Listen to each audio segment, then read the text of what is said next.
everybody, and normally today would be my 2-Minute Tuesday, so I want to explain a little bit. Some of my 2-Minute Tuesdays may go over, and I'll try to wear this hat, so I may not say any more 2-Minute Tuesdays. If you see my overly done hat, as Gary said, you'll know it's probably a 2-Minute Tuesday.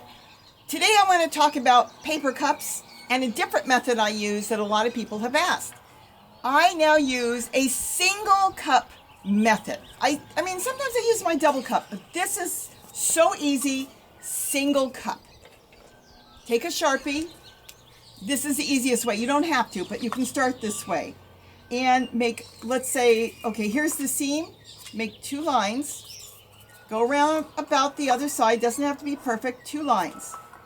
And then what I do here is I take a nice little tiny scissors. Use the best scissors you've got, but you know, it's small. And I got this at the dollar store. Just get a tiny scissors and cut up to the line. Then you start again where the other line is and cut all the way around again up to that line. And that's it. Now what I do is this is where the water is going to come out when I water the plant. That's all you need to do. Because what I do when I go to transplant the plant is I just pop the bottom off.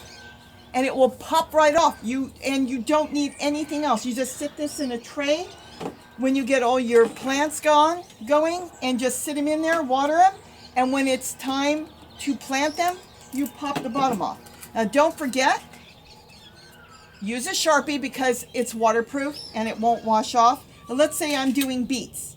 Label your cups because I always think I'm going to remember and I do not. Put a date on it. Whatever date it is. Now you got a date. And let's say how many seeds you want to plant. You want to put 2 in here? Mark it with 2 so you know how many seeds you put in. That's pretty much all you need to do. Now you would just take this, and if you've got some soil, fill up the soil with one of your favorite spoons from the kitchen that you blamed your husband. Where's my good spoon? I guess I forgot I used it. Just put the damp soil in there. Get your 2 seeds out, whatever you want to plant. I'm going to put 2 in here. You push them in. You're good. That's it. You're done.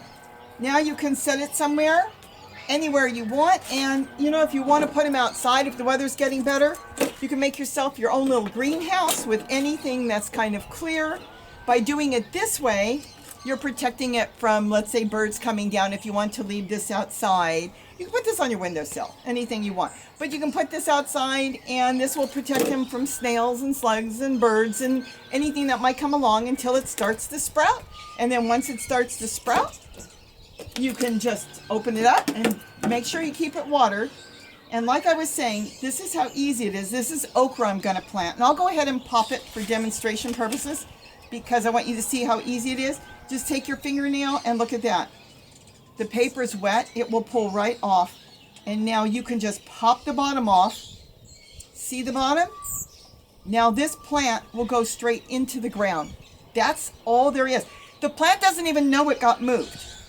And don't remove the paper cup. Just leave it. Put the whole thing in the ground. Same level as where your soil is in here.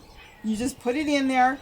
And this way, when you water that plant, you go to water it, you're going to be watering that plant. It's not going to run off anywhere, and the plant's going to get all the water it needs. It works so good. Don't transplant shock. Now, tomatoes and sometimes peppers, these are peppers, they're real forgiving. You can pull those things out, move them around. Lettuce, I found that, and just pull them out, move them around. But there are some plants that just you can't move them.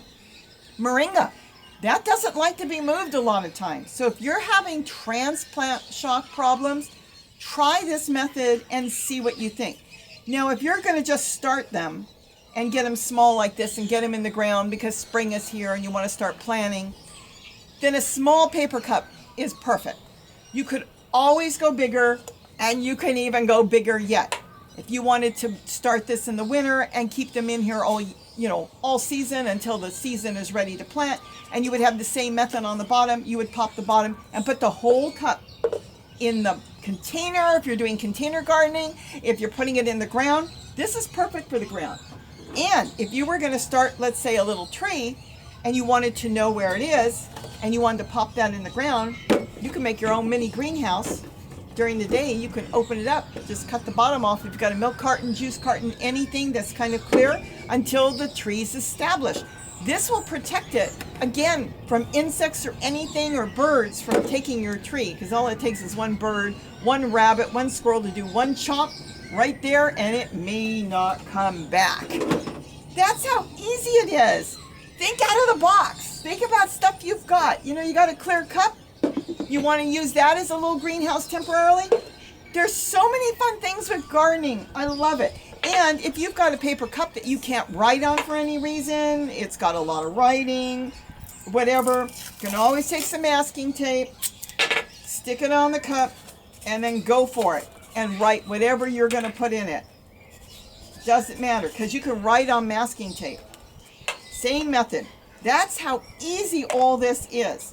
So try the paper cup method, and remember, doing it this way, you're only using one cup, so you're saving on cups. And look, I'm ready to plant all my beets with the spoon that I thought Gary took outside, and it turned out I did.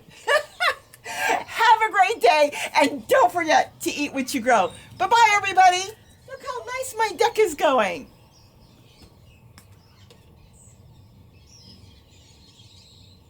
Okra. I don't know if I like okra. It's purple. Maybe because it's purple it'll taste different? I don't know. I never even tasted green okra. That's shame on me.